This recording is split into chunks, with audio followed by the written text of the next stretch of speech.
First thing I'm going to show you is Smokey Joe and King Jack. That's a rabbit dog.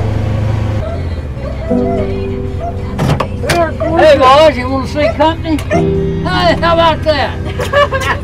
Hey boy.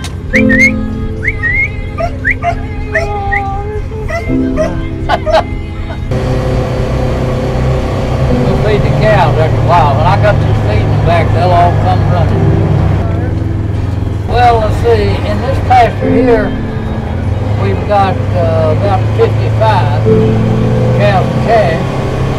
Across the road, we got another 30. And another farm I got leased, we got about 50. I put the bow up yesterday. Of course, I had to get on a ladder to do that. Yes, I'm not supposed to be on the ladder. Supposed to be on the ladder.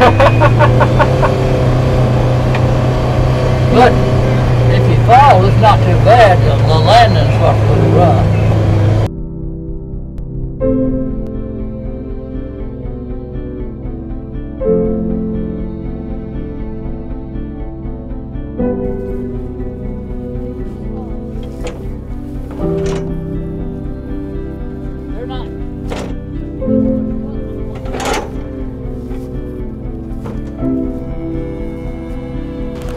Come on, Mama. Back up, back up.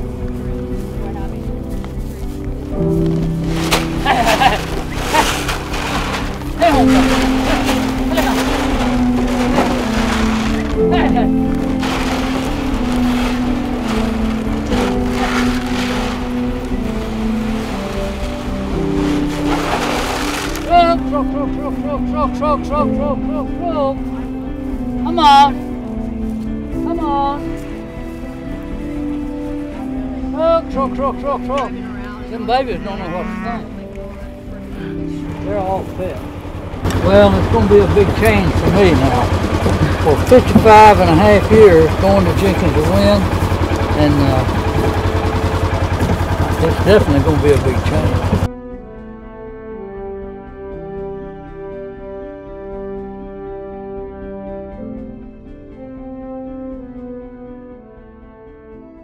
Just to start off, how long have you been here at Jenkins and Wynne? 55 years. Well, I've known Murray for 55 years. 40 plus years. 34 years. 25 years. 25 years. 39 years.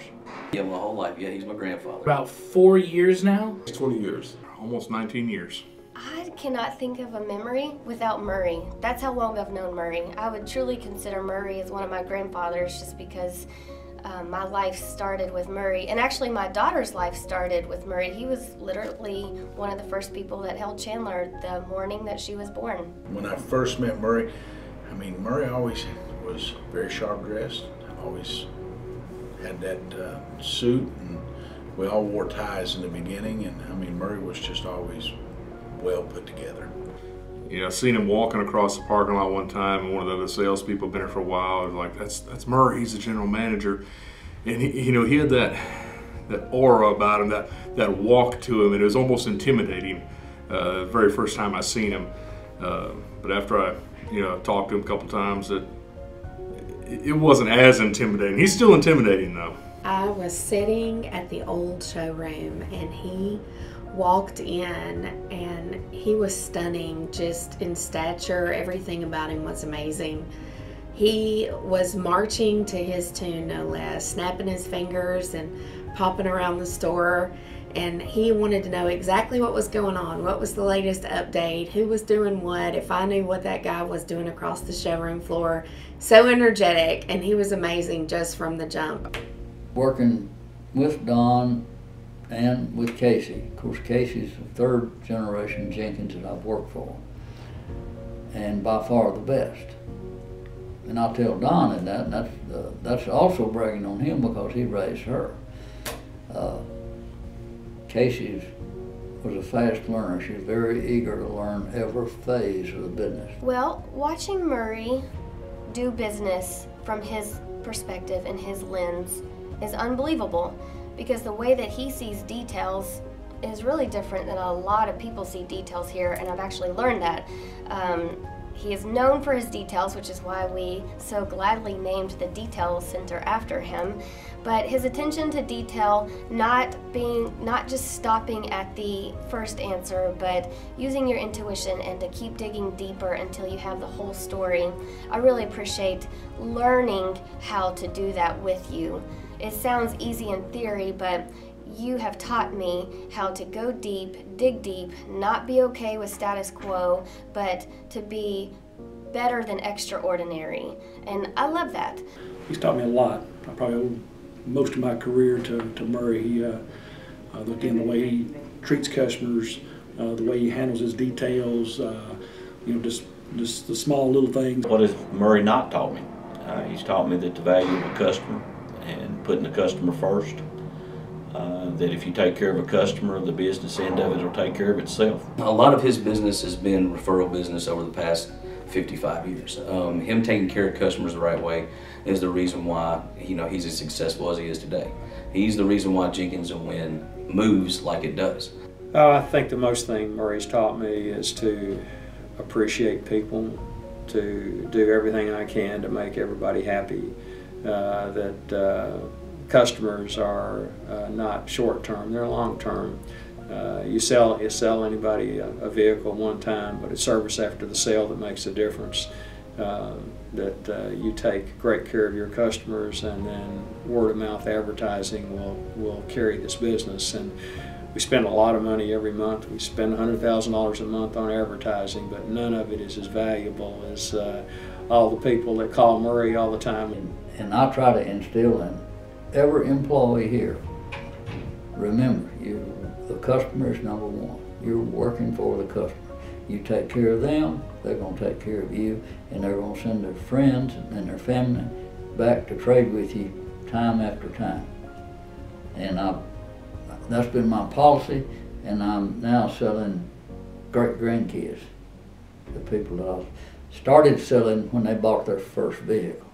You know, the things that he has taught me and shown me as a leadership perspective, from a leadership perspective, too many things to count. Granted, my first couple of years here, I probably spent my fair share of time in Keeter Court. I've never personally been through Keeter Court. I do know there are survivors around here that have been through Keeter Court. Well, I've been in Keeter Court. Murray, you know, I may have been to more than I want. Oh man, let me tell you something. I am the president of Keeter Court. I've been in there. I've got my own initials in the old chair at the old building where I've been there so much. Well, he was called Keeter though too. So because he can bring some heat. If he asks you a question, you need to tell him the right answer, because he already knows. He's just finding out what you're going to tell him. And one of the great lessons that Murray has tried to impart on me, I still fall short on that, gather all the facts. You can't make a good decision until you have all the facts. And that's what Keeter Court is, because it is basically, you're going to give a deposition exactly what happened. And then the other party is going to give a deposition. And then they're going to be compared. And then it's going to be, and by the time Murray comes to making that decision, he has all the facts. Now, if you're in Keeter Court, sometimes you feel like you're in the Inquisition, but it's not. It's about gathering all the information to make a solid, just, fair decision. And that's what he always strives to do.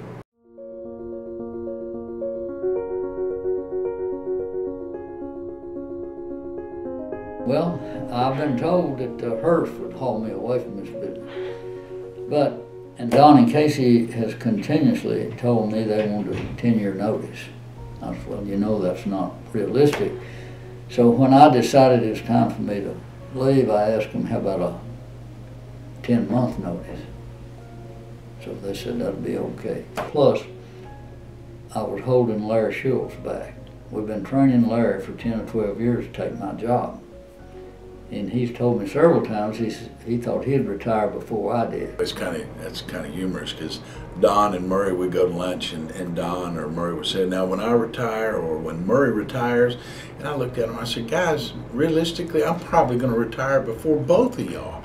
The key thing with Murray is that you know, it's incredible that somebody would have the same job at the same place for 55 years and continue to have an impact. You know, when when you're 35 or 40 years old, you can have a great impact on an organization, but at 80 years old to still have that same impact on an organization, Murray, I look forward to seeing if I'm going to be capable of having the impact at 80 that you had. But again, God bless you, Murray Keeter. I hear the quote that people say that others are not 10 feet tall and bulletproof, but I think you are, Murray, and I don't want to think of a day with you not here. Murray, you're the backbone of Jenkins and Wynne. I truly cannot remember a decision or a memory or a day without you. And the fact that you are consistent with your approach with leadership and mentorship and growth has meant everything to Jenkins and Wynne. I mean, goodness, you helped raise Dad, and then you helped raise Blake, and you've helped raise me. You have seen Jenkins and Wynne from the 50s all the way till now, and your footprint is all over here, and I could not be more thankful or more proud of that. I'm grateful every day that we spent together here at this store. And they weren't always easy, and they weren't always fun, but I learned something every day that I came here with you. And I hope that every day of your retirement is good to you, because you have been great to us. I want to say thank you. You know, one thing when I think about talking to people and says, hey, the people that have affected you most in your life, had greatest impact on you, it's always the people that hold the standard the highest. It's not the people that are easiest. And I want to say thank you for the standard, and thank you for holding that and that level that you expect to play at. I believe that, you know, 15, 20 years down the road, the legacy of Murray Keeter will hopefully come in the fact of us still talking about the things that Murray did for us or taught for us. And I think that that's something that, you know, legends are made of. So some people use the term legend easily, and I can't think of a better way to describe legend than 55 years with a track record like yours, with the way you did it, how you're leaving, and how you maintain your everyday. I thank you for keeping a workman's approach to how you do things in honesty and integrity. But you trained me, Murray. You mentored me. My success in the business today has been because of you and my dad. And I was with you far more than I was with my own dad. And the interesting thing is, Murray, at 68 years old, I continue to learn from you. I am so grateful for everything that you've done for me personally, for the third generation of Jenkins that you've been working on. And in spite of having all these Jenkins genes in them, they're still going to make it thanks to you. Murray, you've done so much for me personally. You've done so much for this dealership professionally. You have mentored every employee at this dealership. You've encouraged everybody to be better than they could have ever been on their own. You set a very high standard, and people stretch to reach your standards. I will totally miss everybody that I work with and all the customers, because 90 or 95% of the people I know in Clarksville and Stewart County is through this business. And of course, I won't see a lot of them in the future. I know that. About anything I want to say to the employees, fellow employees, I've already said. I just keep patting them on the back and tell them just keep a good attitude and keep moving forward. And like I said, set goals, come up with a game plan to achieve those goals, and they can make it happen. I am so proud to call you family, and I'm so desperately going to miss you every day at Jenkins and Wynne. I love you very much. This is the employee of the century. Granddaddy, you deserve this retirement. Enjoy it. I'll see you on the farm, and come back up here and see us every now and then. Really gonna miss you, and I wish you the best for everything you're going to do. Everybody would know what a phenomenal impact that you'd had on our dealership over the years. God so richly blessed us with your expertise and with your incredible 55-year tenure at this dealership. God bless you, Murray Keeter.